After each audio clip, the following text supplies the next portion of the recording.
To my channel. कैसे हैं आप सभी? आई होप आप सभी बहुत अच्छे होंगे and this is my YouTube channel. अगर आपने मेरे इस चैनल को सब्सक्राइब नहीं किया है तो कर लिया, जिससे कोई भी नोटिफिकेशन आपसे मिस ना हो। दोस्तों, यहाँ पे मैं बात करने वाली हूँ कि अगर आप बिगिनर हैं, अगर आप हिंदी मीडियम से हैं तो आपको इंग्लिश मीडियम में जाना चाहिए या नहीं जाना चाहिए। जैसे कि मैं आपको अपने बारे में बताती हूँ, तो मैं इंग्लिश मीडियम से नहीं थी। मेरा 12th एंड जो ग्रेजुएशन है मेरा हिंदी मीडियम से हुआ है। तो मैंने पहले हिंदी मीडियम से ही सारी चीज़ों को किया है एंड हिंदी मीडियम से ही मैं करती आ रही थी। बट जब से मैंने बैंक एग्ज़ाम प्रेफर किया, तब से मैंने इंग्लिश के साथ इसको करना स्टार्ट कर दिया। इंग्लिश मीडियम के साथ मैं रीजनिंग, मैथ और इंग्लिश तो जैसे होती है, और जीके वगैरह, करंट अफेयर्स वगैरह, जीए, इसको करना स्टार्ट कर दिया। तो इंग्लिश मीडियम से मैंने ये करना स्टार्ट कर दिया। दोस्तों, सबसे पहले तो मैं ये कहना चाहती हूँ कि अगर आपको लगता है कि आपकी इंग्लिश बहुत अच्छी है तो आप इंग्लिश मीडियम से कर सकते हैं। देन इट इज़ बहुत ही बेनिफिशियल होगा आपके लिए इंग्लिश के साथ करना। तो इंग्लिश जैसा कि हमारे बैंक एग्ज़ाम में बहुत ही इंपॉर्टेंट रोल प्ले करता है, तो इसकी वजह से आप इंग्लिश मीडियम को प्रेफर कर सकते हैं अगर आपकी इंग्लिश बहुत अच्छी है। अगर आप नहीं करना चाहते हैं तो हिंदी मीडियम से भी कर सकते हैं। इट इज़ नॉट इम्पॉर्टेंट कि आप इंग्लिश मीडियम से ही करो, एंड हिंदी मीडियम से भी आप कर सकते हैं। ऐसा नहीं है कि इंग्लिश मीडियम से ही करना है। बहुत सारे एस्पिरेंट भी हिंदी मीडियम से करते हैं, बट मुझे लगा कि मुझे इंग्लिश मीडियम से करना चाहिए। जब मैं स्टार्टिंग में थी तब मेरा ये खुद का डिसीज़न नहीं था कि मुझे इंग्लिश मीडियम से करना है। मेरे फ्रेंड ने मुझे सजेस्ट किया कि हिंदी मीडियम से हम इंग्लिश मीडियम से करते हैं तो ज़्यादा बेटर रहेगा। स्टार्टिंग में मुझे बहुत ही डिफ़िकल्ट लगा था, बहुत ही ऐसा लग रहा था कि मैंने क्यों इंग्लिश मीडियम ऐसे चूज़ कर लिया। बहुत सारे क्वेश्चन मेरे माइंड में आ रहे थे, मुझसे कुछ चीज़ें समझ में नहीं आ रही थी। बट धीरे धीरे जब मैंने बहुत अच्छे से करना स्टार्ट किया, इसके बाद मुझे इंग्लिश बहुत अच्छे से समझ में आने लगी। इसके साथ हैबिट बन जाती है। दोस्तों, अगर आप सोच रहे हैं कि इंग्लिश मीडियम से करना है तो डोंट वेरी, इसमें हमारी हैबिट बन जाती है। बहुत सारे क्वेश्चन जब हम सॉल्व करते हैं ना, तो हमें सारी चीज़ें ऑटोमेटिकली समझ में आने लगती हैं। एक ही टाइप के जो शब्द हैं वो हम रोज़ पढ़ते हैं, तो इस वजह से हमारी हैबिट बन जाती है एंड ऐसे शब्द हमें डेली बेसिस पे मिलते रहते हैं। तो आपको चिंता नहीं करना है, आप इंग्लिश मीडियम से भी कर सकते हैं, इतना भी डिफ़िकल्ट नहीं है। जब हम चीज़ों को बहुत ज़्यादा प्रैक्टिस करते हैं तो उससे उससे हमारी हैबिट बहुत अच्छी बन जाती है एंड फिर हम अच्छे से चीज़ों को समझने लगते हैं। एंड वही चीज़ें हमारे सामने डेली बेसिस पे आती है तो हमें बहुत अच्छे से समझ में आने लगती हैं चीज़ें।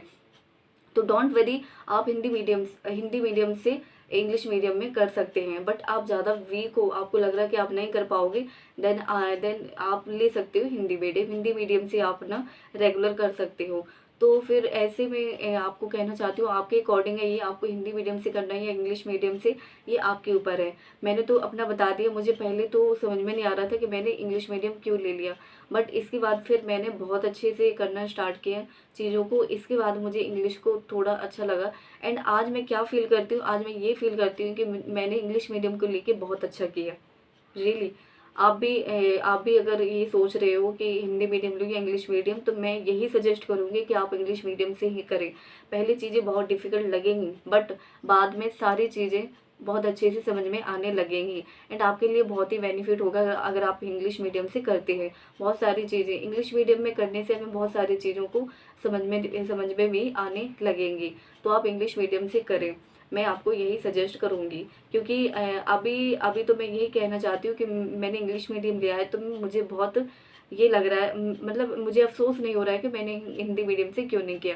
क्योंकि हिंदी कंपैरिजन टू इंग्लिश ज़्यादा डिफ़िकल्ट होती है। तो मैं यही कहना चाहती हूँ कि आप इंग्लिश मीडियम से कर सकते हो एंड अगर आपको लगता है कि आप बहुत ज़्यादा वीक हो इंग्लिश में, आप नहीं कर पाओगे, देन आप हिंदी मीडियम से ही कर सकते हैं। नो प्रॉब्लम, आप हिंदी मीडियम से कर सकते हैं। बहुत सारे एस्पिरेंट हैं वो करते हैं हिंदी मीडियम से, आप भी कर सकते हो। मैंने भी इंग्लिश मीडियम से किया है इस वजह से कि मुझे लग रहा था कि मैं कर लूँगी, इतना भी डिफ़िकल्ट मुझे नहीं लगा था एंड जब चीज़ों को करना बहुत अच्छे से स्टार्ट किया तो फिर इसके साथ में फैमिलियर हो गई। तो आप हिंदी मीडियम से करना चाहते हो या इंग्लिश मीडियम से, आप कमेंट सेक्शन में ज़रूर बताएं कि आपने कौन सा मीडियम चूज़ करने वाले हो। आप बिगिनर हो अभी, आप अभी स्टार्टिंग से अगर इंग्लिश मीडियम से करोगे तो आपको अभी से चीज़ें बहुत अच्छे से समझ में आएंगी एंड एग्ज़ाम तक बहुत अच्छे से चीज़ों को आप कर भी लोगे। I believe that. तो आप बहुत अच्छे से करें। इंग्लिश मीडियम से भी बहुत डिफ़िकल्ट नहीं है दोस्तों। आपको जैसा लग रहा है कि इंग्लिश मीडियम से बहुत डिफ़िकल्ट है, नहीं है। अगर हम प्रैक्टिस करेंगे ना, बहुत अच्छी प्रैक्टिस, इतनी अच्छी प्रैक्टिस करेंगे कि तो सारी चीज़ें हमें बहुत अच्छे से समझ में आने लगेंगी। North, south, east, west, below, above, ऐसी बहुत सारी चीज़ें हमें डेली बेसिस पे करने करने को मिलती हैं। हम करते हैं प्रैक्टिस बहुत सारी, तो इस वजह से हमें सारी चीज़ें ऑटोमेटिकली हमें फ़ैमिलियर हम हो जाते हैं उसके साथ, तो फिर चीज़ें हमें समझ में आने लगती हैं। तो इतना भी डिफ़िकल्ट नहीं है इंग्लिश मीडियम। तो आपके अकॉर्डिंग आपको जो भी अच्छा लगे आप ले सकते हो, हिंदी मीडियम और इंग्लिश मीडियम, जो आपके ऊपर सूटेबल हो तो आप ले सकते हो। एंड दोस्तों, ये सेशन आपको कैसा लगा है, लाइक कमेंट शेयर जरूर करें, और अगर आपने अभी तक मेरे इस चैनल को सब्सक्राइब नहीं किया है तो कर दें, जिससे कोई भी नोटिफिकेशन आपसे मिस ना हो। Thank you.